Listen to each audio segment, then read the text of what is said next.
suaranya bisa masuk, jelas terdengar? Jelas, Pak. Oke, untuk pertama kali mengaktifkan on cam-nya siapa saja yang mengikuti perkuliahan untuk mata kuliah di minggu ini. Kita ketemu lagi di mata kuliah turbin ya, mata kuliah pilihan turbin. Untuk minggu ini bisa dimulai untuk mengaktifkan on cam-nya karena direkam atau di record siapa saja yang mengikuti on class atau kelas yang ada di minggu ini untuk pertemuan mata kuliah turbin.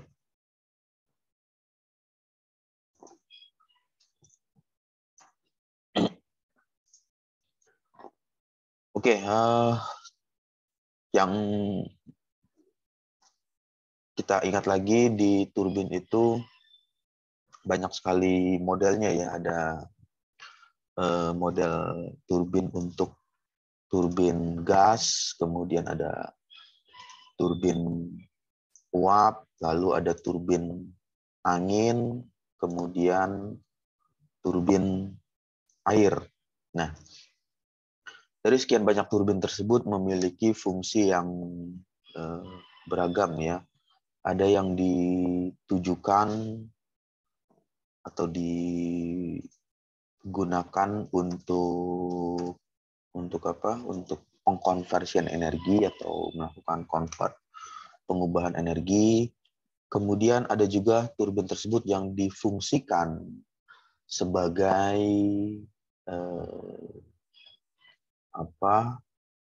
bantuan untuk mendorong. Contohnya di pesawat turbin gas. Jadi kalau melihat pesawat terbang yang pesawat penumpang ya, yang di bandara, di tempat pesawat itu ada turbin di pesawat tersebut. Ketika dia terbang atau berada di udara, turbin tersebut selain berfungsi untuk menghasilkan energi listrik, di bagian dari turbin tersebut berfungsi juga untuk membantu mendorong pesawat ketika dia terbang di udara. Jadi supaya kecepatannya meningkat atau gaya larinya atau gaya dorongnya kuat, maka dibantu dengan turbin. Oke, yang sudah bergabung masuk di sini ada 12 partisipan ya, 12 partisipan yang masuk di virtual Zoom. Untuk virtual Zoom-nya sudah masuk ada 12. Kemudian kalau dari data absensi perkuliahan itu ada 17 ya, ada 17 nama yang tertulis di sistem Siakap, sistem online. Lalu saya akan coba masuk ke slide PPT atau PowerPoint-nya. Untuk tampilan slide-nya sudah masuk di tampilan di layarnya. Sudah, Pak. Ya, jadi kita melanjutkan lagi cerita yang dari minggu sebelumnya. Di bagian ini masih membahas mengenai wind. Wind itu adalah angin, turbin ya turbin angin. Jadi fluida yang bekerja dengan turbin tersebut adalah fluida gas, fluida angin. Yang anginnya ini didapatkan atau diperoleh dari udara atau angin yang bertiup bebas di lingkungan atau di sekeliling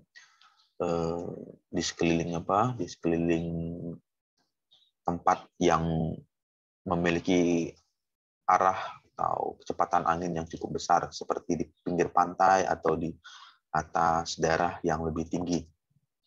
Nah, ini merupakan mekanisme yang kemarin sudah sedikit diceritakan di slide berikutnya. Lalu ini ada mengenai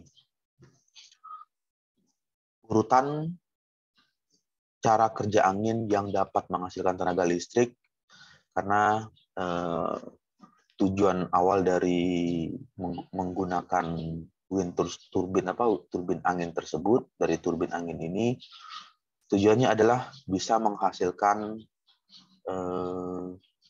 energi apa ya, energi listrik. Jadi ini adalah proses proses pengubahan energi yang bagian akhirnya itu adalah menginginkan energi kinetik berubah menjadi energi listrik. Lalu bagaimana prinsip kerja dari wind turbine atau apa, turbin angin atau wind energi angin? Yang pertama, ini secara general ya, secara umum, pertama angin mengalir atau hembusan angin menggerakkan baling-baling ya, ini adalah baling-balingnya atau kincir angin dari arah kiri ke kanan atau dari depan ke belakang. Nah, di situ nanti ada fungsi apa? Blade yang bisa diputar. Jadi nanti bisa diatur berapa kecepatan angin, sehingga bukan diatur ya, maksudnya kecepatan putaran blade-nya tersebut bisa diatur dengan memutar sudu dari bilah atau blade kincir angin tersebut. Kemudian yang kedua, baling-baling tersebut menggerakkan poros yang terdapat di dalam apa? Di dalam ini di sini ada porosnya. Lalu poros tersebut dihubungkan dengan gearbox yang bekerja untuk menaikkan kecepatan putaran. Jadi ada proses peningkatan kecepatan rotasi dengan memasangkan variasi roda gigi. Jadi poinnya di bagian ini ada mata kuliah ya, ada mata kuliah.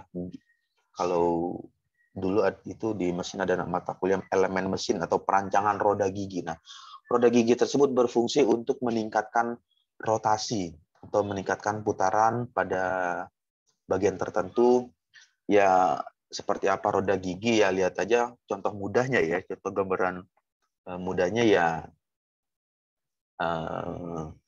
fungsi dari roda gigi, misalkan roda gigi dengan diameter 10, satu lagi roda gigi dengan diameter 20, yang satu 10, yang satu 20. Ketika itu sama-sama ditempelkan atau dihubungkan, misalkan untuk roda gigi yang diameternya lebih besar, rotasinya akan lebih lambat, putarannya akan lebih lambat. Tetapi ketika roda giginya dengan diameter yang dimiliki adalah diameternya lebih kecil, 10, maka dia akan berputar dengan lebih cepat. Nah, secara sederhana seperti itu fungsi dari gearbox. Gearbox ini adalah gear itu adalah giginya atau boxnya, jadi tempat menaruh atau menyimpan roda gigi yang bekerja untuk menaikkan kecepatan putaran. Apa yang dinaikkan? Ya, putaran pada poros. Lalu fungsi dari putaran tersebut terhubung dengan nanti ke generator untuk mengubah energi rotasi atau energi putaran yang dihasilkan oleh roda gigi terhubung ke generator. Generator inilah yang menghasilkan energi listrik, karena ini adalah rangkaiannya dari generator itu memiliki sifat magnet. Sifat magnet tersebut dipergunakan untuk bisa ditransformasikan ke dalam bentuk energi listrik. Kemudian transformer menaikkan tegangan di bagian lain setelah terhubung dengan generator. Generator menghasilkan energi listrik. Nah, di bagian ini ada transformer menaikkan tegangan sehingga listrik tersebut dapat didistribusikan. Lalu yang menjadi pertanyaan, kenapa energi listrik tersebut harus dinaikkan? Karena kalau misalnya tegangannya rendah, energi listrik tersebut tidak akan bisa sampai ke konsumen atau ke pelanggan atau yang menggunakan energi listrik tersebut. Karena kalau misalnya tegangannya kecil, sedangkan panjang kabel dari listrik itu kan cukup panjang ya, bisa sampai puluhan meter atau ratusan meter atau bahkan sampai 1 kilo lebih.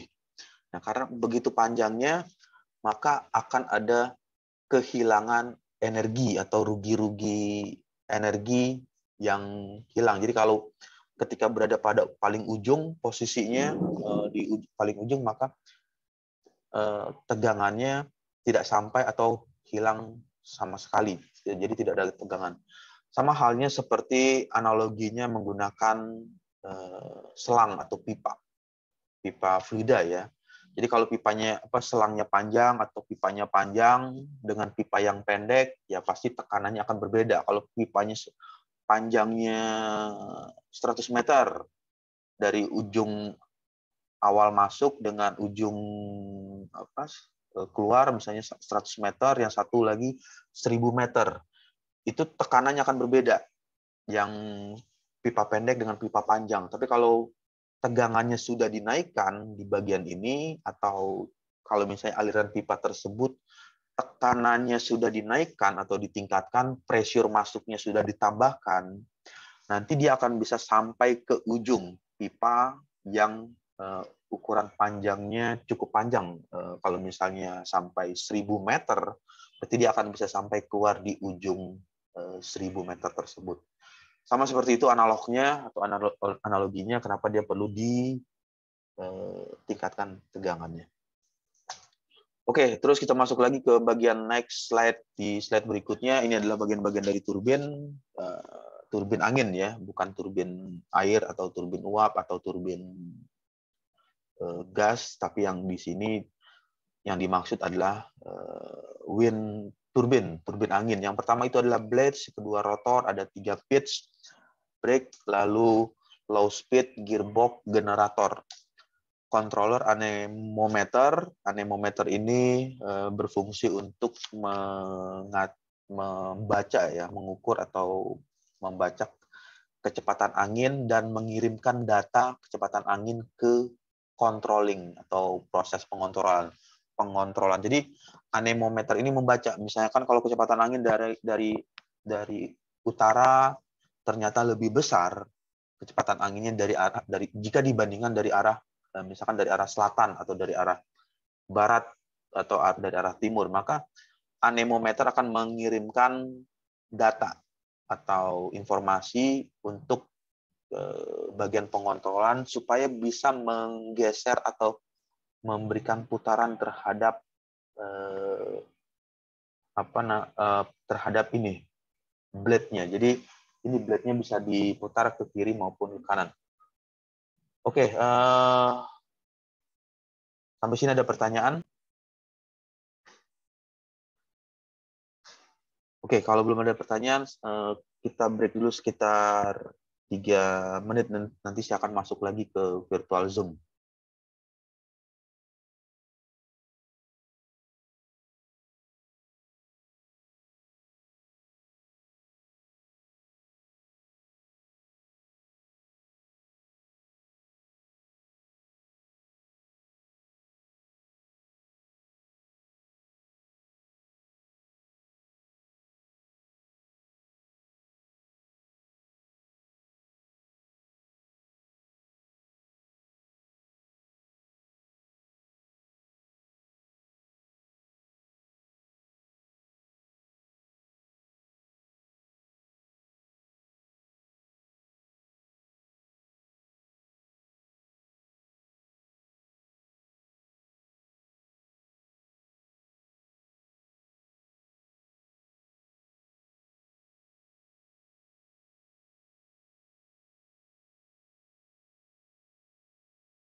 Ya, oke. Suaranya bisa masuk, jelas, terdengar. Jelas, Pak. Ya, oke, kita masuk lagi ke virtual Zoom. Untuk tampilannya sudah masuk ya di Zoom.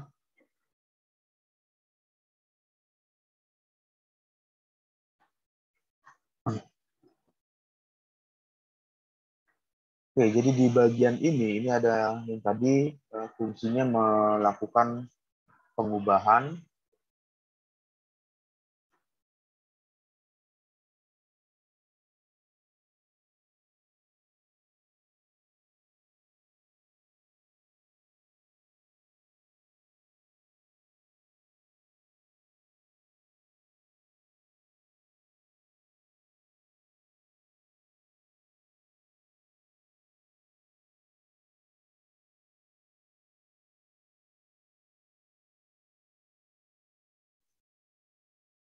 Jadi fungsi turbin ya, turbin angin ini melakukan konversi atau pengubahan energi. Jadi dari energi angin dirubah ke dalam bentuk energi listrik. Nah, yang tadi yang sudah diceritakan ada komponen-komponen apa saja yang terkandung di dalam turbin angin tersebut yang dimiliki untuk turbin ya, untuk turbin angin. Kemudian tadi sudah sampai anemometer, wind fan untuk sebagai alat untuk berkomunikasi, untuk mengkomunikasikan mengenai gerakan turbin. Lalu 11 dan 12 itu adalah bagian dari turbin angin tersebut. Kemudian di bagian selanjutnya ada yaw drift, yaw motor, tower. Tower ini merupakan menara yang berfungsi sebagai tempat untuk meletakkan turbin tersebut yang harus memiliki kondisi yang kokoh, kuat, karena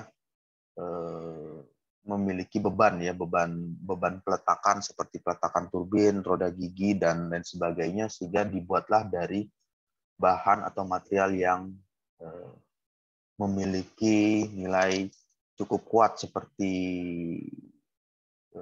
baja, beton. Itu bisa dijadikan tower untuk membuat turbin angin tersebut. Selanjutnya ada wind direction, arah alir dari energi angin, penyimpanan energi. Jadi setelah energi listrik tersebut, ya bisa saja energi listrik tersebut yang dihasilkan dari generator tidak langsung didistribusikan ke pelanggan atau konsumen, disimpan terlebih dahulu ke penyimpanan energi, yaitu berupa baterai. Nanti baterai ini menyimpan energi dengan kapasitas berapa mAh, kapasitas daya simpannya. Lalu dari baterai setelah disimpan bisa dipergunakan kapan akan digunakan, apakah ingin digunakan pada waktu malam atau pada waktu siang atau selama 24 jam. Itu bisa difungsikan dari kebutuhan konsumen tersebut kapan akan membutuhkan energi listrik tersebut. Oke, ini adalah sistem elektrikal. Kita tidak terlalu banyak menceritakan sistem ini, sistem elektrik, tapi secara general atau secara umum bisa memberikan atau membayangkan seperti ini sistem dari elektrikal, sistem PLTB, pembangkit listrik tenaga B-nya itu adalah Bayu, tenaga angin dengan kecepatan konstan. Karena kita adalah mata kuliah wind ya, turbin angin, jadi secara rangkaian elektrik itu disusunnya seperti ini. Jadi ada turbin angin, roda gigi, kendali, kemudian ada soft starter, kapasitor, dan di bagian selanjutnya ada grid. Nah, fokus kita di sini adalah di bagian wind turbin angin tersebut. Oke, itu gambar PLTB dengan kecepatan konstan, kemudian sistem PLTB yang memiliki kecepatan berubah. Berubah itu artinya kecepatan anginnya bisa saja tidak konstan. Kalau di sini tuh di bagian ini diasumsikan kecepatannya konstan, pembangkit listrik tenaga bayu kecepatan konstan, sedangkan ini pembangkit listrik tenaga bayu atau tenaga angin dengan memiliki kecepatan yang variabel speed-nya atau bisa saja mengalami perubahan-perubahan yang dipengaruhi oleh arah angin. Oke, kita next lagi karena fokusnya itu adalah di wind turbin, turbin angin. Ini ada gambaran dari historical atau sejarah mengenai turbin angin tersebut. Dari turbin angin ada beberapa histori